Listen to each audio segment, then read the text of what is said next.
Я тебя не обижал. Ты сама решила обидеться. Привет, я Ольга Вастикова, магистр по психологии, помогаю моим клиентам стать увереннее в себе и построить счастливые отношения. Из этого ролика ты узнаешь, как обычная девушка попала в ловушку мужского абьюза, но нашла путь к свободе. Виды мужского абьюза от эмоционального унижения до физического контроля. А в конце видео я расскажу, как вырваться из цепи абьюзера. Итак, обычный вечер, ты приходишь домой, снимаешь туфли, включаешь любимую музыку, наливаешь себе чаек и устраиваешься в кресле. Ура! Наконец-то можно отдохнуть. Но вот дверь открывается и входит он. Ты пытаешься вести с ним разговор, но чувствуешь, как в воздухе витает напряжение. Разговор вроде как начинается спокойно, но постепенно его голос меняется, в нем появляется раздражение.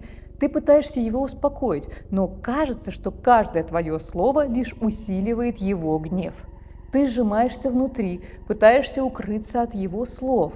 Это уже не первый такой вечер. Ты знаешь, что сейчас начнется обычный сценарий. Обвинения, упреки, может быть даже угрозы. Ты сидишь, словно замерев, и стараешься стать незаметной, но твое молчание только раздражает его еще больше. Крики, обвинения, и ты сидишь, обняв колени, и думаешь, почему же со мной все это происходит, что же я сделала не так? Ситуация, когда тот, кого ты любишь, становится источником страха и боли, это про абьюз. Это не только физическое насилие, это манипуляции, контроль, игнорирование твоих чувств и потребностей.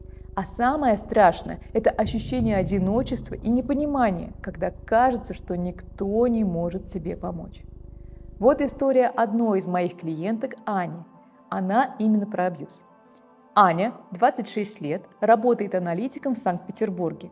Дом, работа, уютные вечера с семьей и друзьями. Однако за этой кажущейся размеренностью скрывается тяжелая тайна.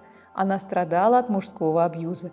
Ее муж, который в начале их отношений казался заботливым и внимательным, постепенно начал проявлять агрессию и пытался контролировать каждый ее шаг.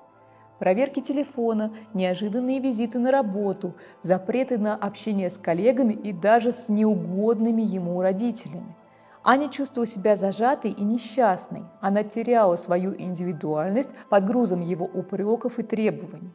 Осознав, что такая жизнь ей не по душе, Аня решилась на изменения. Она пришла ко мне за помощью, чтобы научиться защищать свои границы и восстанавливать утраченное самоуважение.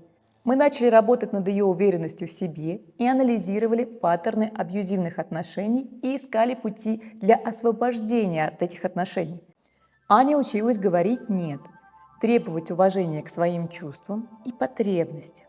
С течением времени она обрела силы и уверенность, научилась ценить себя и свои желания. Теперь Аня смотрит на мир по-новому, с уверенностью и надеждой на лучшее. Она больше не жертва, а сильная женщина, которая готова к здоровым и счастливым отношениям.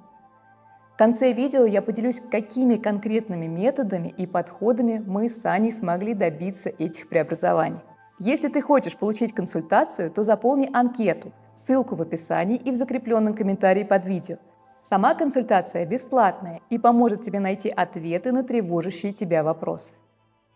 Какие же виды абьюза чаще всего используют мужчины? Первое. Эмоциональное унижение. Не просто критика, а замаскированные оскорбления под шуткой «свинка моя». Так он пытается убедить тебя, что ты ничего не стоишь, что ты жирная, намекает на твои некомпетентности и неловкость. Игнорирование чувств. Твои переживания для него – это ничто.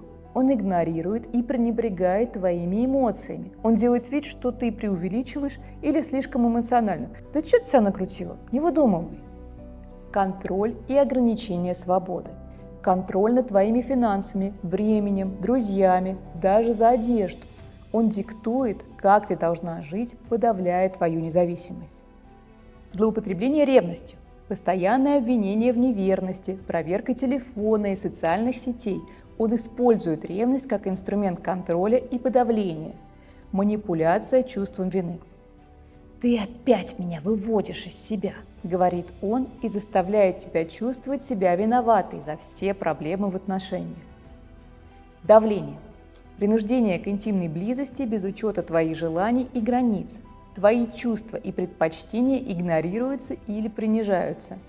Физическое насилие. От легких толчков до серьезных травм. Он использует силу для доминирования и контроля над тобой. Изоляция. Ограничение твоего общения с друзьями и родственниками. Он создает условия, в которых ты оказываешься полностью изолирована и зависима от него. Как правило, в таких отношениях жертва эмоционально зависима от агрессора.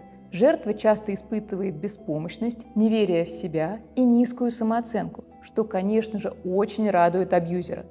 Абьюзеры часто манипулируют, обещают изменения, но это лишь капкан иллюзий. Абьюзеры могут быть крайне учтивы и компанейскими на вид, но на самом деле это волки в овечьей шкуре. Такие люди не способны к эмпатии. Однако важно помнить, что выход есть всегда. И первый шаг к изменениям – это осознание проблемы. Правило для женщин, которые столкнулись с мужским абьюзом. Это будет непросто, но очень важно. Задай себе вопрос, почему ты остаешься в этих отношениях? Где ты чувствуешь себя недооцененной и незащищенной? Это страх оказаться одной или надежда, что он когда-нибудь изменится?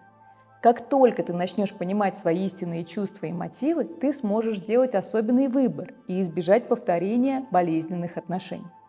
Общение с психологами, которые могут оказать тебе профессиональную помощь, а не просто высказывать свое мнение, откроет тебе новый горизонт. Ты сможешь лучше понять себя, свои чувства и научиться распознавать признаки абьюза. Помни, ты не одна, и всегда есть люди, которые готовы тебе помочь.